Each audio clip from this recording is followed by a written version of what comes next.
좋은 아침입니다. 오늘은 8월 21일 금요일입니다. 즐겁고 감사한 하루 되시기 바랍니다. 자, 오늘은 이사야 30장 18절에서 33절 말씀을 볼 텐데요. 오늘 이 본문은 앞선 그 엄중한 심판의 메시지에 이어서 주님께서 은혜를 베푸시려고 기다리신다는 뜻밖의 자비와 공의의 선포로 시작이 됩니다. 그 안에서 19절에서 26절은요. 백성들의 눈물과 상처를 싸매어 주시는 인간 영역의 회복뿐만 아니라 자연 만물까지 풍성하게 하시는 위대한 대변혁의 역사를 아름답게 그려냅니다. 특히 백성들이 오른쪽이나 왼쪽으로 치우쳐 길을 걸으려고 할 때마다 등 뒤에서 들리는 스승의 목소리를 통해서 바른 길로 인도하시겠다는 세밀한 돌보심을 약속하십니다. 반면 27절에서 33절은 불과 연기로 임재하시는 하나님의 나타나심을 통해서 이스라엘의 원수인 아시리아가 훗날 지옥의 상징이 될 쓰레기 소각장 도벳에서 철저히 심판받을 것을 장엄하게 묘사하고 있지요. 이처럼 본문은 맹렬한 심판과 또 기적적인 구원이라는 팽팽한 긴장이 하나님의 온전한 공의 안에서 어떻게 어우러지는지를 보여주고 있고요. 또 이는 훗날 십자가의 복음 안에서 완전하게 해소될 위대한 구원의 신비를 묵상하도록 이끌어 갑니다. 자, 우리 함께 본문을 들여다보죠. 이사야 30장 18절 먼저 한 절 보겠습니다. 그러나 주님께서는 너희에게 은혜를 베푸시려고 기다리시며 너희를 불쌍히 여기시려고 일어나신다. 참으로 주님께서는 공의의 하나님이시다. 주님을 기다리는 모든 사람은 복되다. 앞선 그 엄중한 심판의 경고 직후에 주님께서 너희에게 은혜를 베푸시려고 기다리신다 라는 18절의 선포는요, 자칫 의외의 흐름으로 여겨질 수 있습니다. 하지만 이는 하나님의 심판과 자비가 서로 모순되는 것이 아니라 두 가지 모두 하나님의 온전한 공의를 나타내는 방식임을 깨닫지 못한 오해라고 볼 수가 있죠. 선지자들은 이 두려운 징계와 또 따뜻한 구원의 약속이 결국 주님의 정의를 세우는 하나님의 하나의 통합된 사역임을 분명히 이해하고 있습니다. 구약에 나타난 이 심판과 구원 사이의 팽팽한 긴장감은 훗날 예수 그리스도의 십자가 복음이라는 놀라운 구원 사건 안으로 비로소 완전하게 해소가 된다고 볼 수가 있죠. 자, 19절부터 말씀 보겠습니다. 예루살렘에 사는 시온 백성아, 이제 너희는 울 일이 없을 것이다. 내가 살려달라고 부르짖을 때에 주님께서 틀림없이 은혜를 베푸실 것이니 들으시는 대로 너에게 응답하실 것이다. 비록 주님께서 너희에게 환난의 빵과 고난의 물을 주셔도 다시는 너의 스승들을 숨기지 않을 것이니 내가 너의 스승들을 직접 뵐 것이다. 내가 오른쪽이나 왼쪽으로 치우치려 하면 너의 뒤에서 이것이 바른 길이니 이 길로 가거라 하는 소리가 너의 귀에 들릴 것이다. 그리고 너는 내가 조각하여 은을 입힌 우상들과 내가 부어 만들어 금을 입힌 우상들을 부정하게 여겨 마치 불결한 물건을 던지면서 눈앞에서 없어져라 하고 소리칠 것이다. 내가 땅에 씨앗을 뿌려 놓으면 주님께서 비를 내리실 것이니 그 땅에서 씨라고 기름진 곡식이 날 것이다. 그때에 너의 가축은 넓게 트인 목장에서 풀을 뜯을 것이다. 밭가는 소와 나귀도 아무 것이나 먹지 않고 키와 부삽으로 까부르고 간을 맞춘 사르를 먹을 것이다. 큰 살육이 일어나고 성의 탑들이 무너지는 날에 높은 산과 솟은 언덕마다 개울과 시냇물이 흐를 것이다.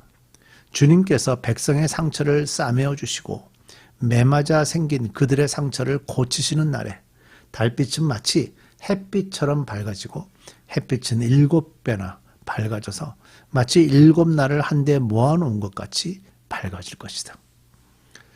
햇빛이 7배나 밝아져서 그 하루하루의 그 밝아진 것을 7날을 모아놓은 것처럼 밝아진다. 사실 성경에서 7이라는 의미는 완벽하다라는 의미가 있으니까 정말 밝아지는 그런 날을 얘기하고 있겠죠. 자, 19절에서 26절은요. 앞선 29장의 예언에서처럼 먼저 인간의 영역에서 시작해서 자연의 영역으로 확장되는 위대한 회복과 대변혁의 역사를 이제 묘사한다고 볼 수 있는데요.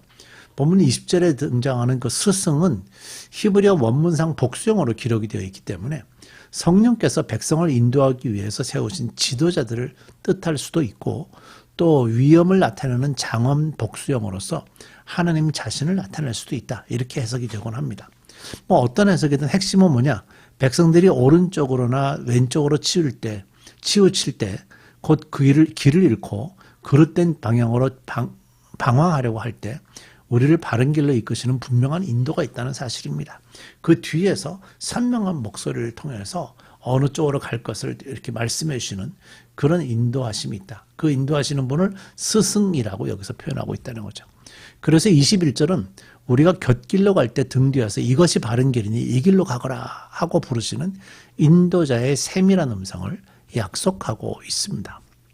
자, 우리의 신앙 경험을 돌아보아도요, 이러한 그 하나님의 인도는 늘 정답만을 먼저 지시하기보다는 우리가 그릇된 길로 빠지려고 할 때 그것을 막아주시는 친밀한 보호의 형태로 더 자주 나타납니다.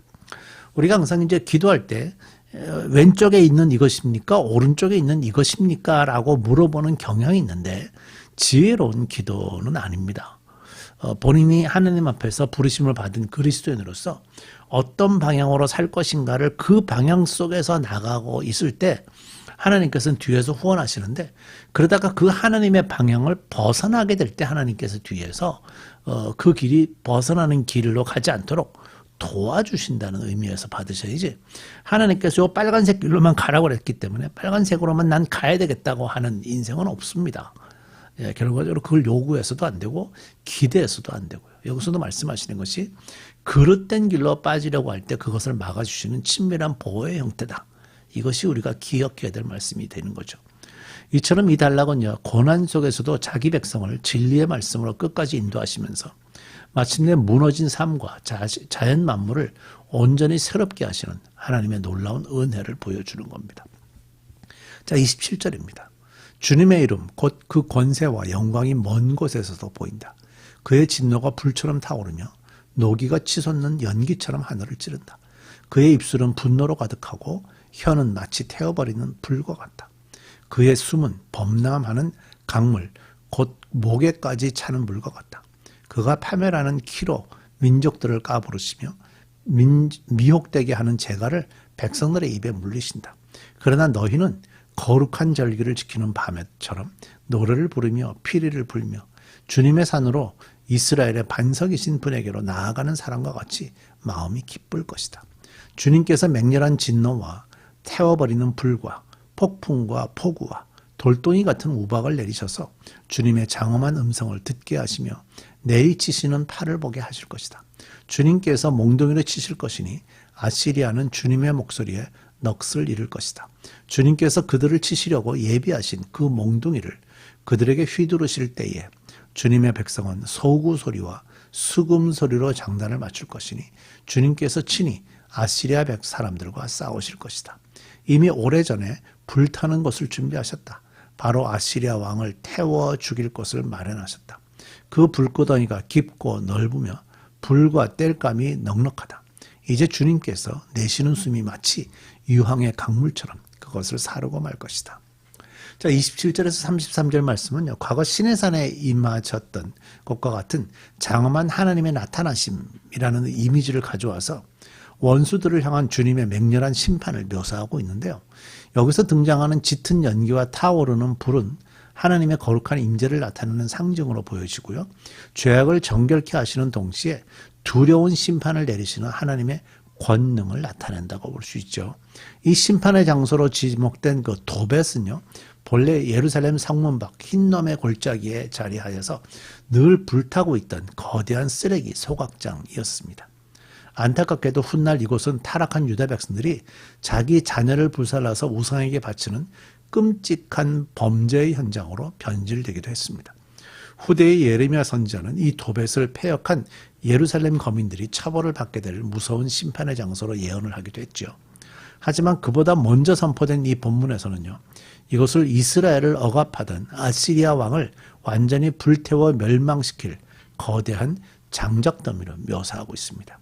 훗날 예수님께서 최후의 명원한 멸망을 경고하시기 위해서 지옥이라는 이름으로 사용하신 끔찍한 상징, 역시 바로 이 흰놈의 골짜기에서 유래됐다고 볼 수 있죠.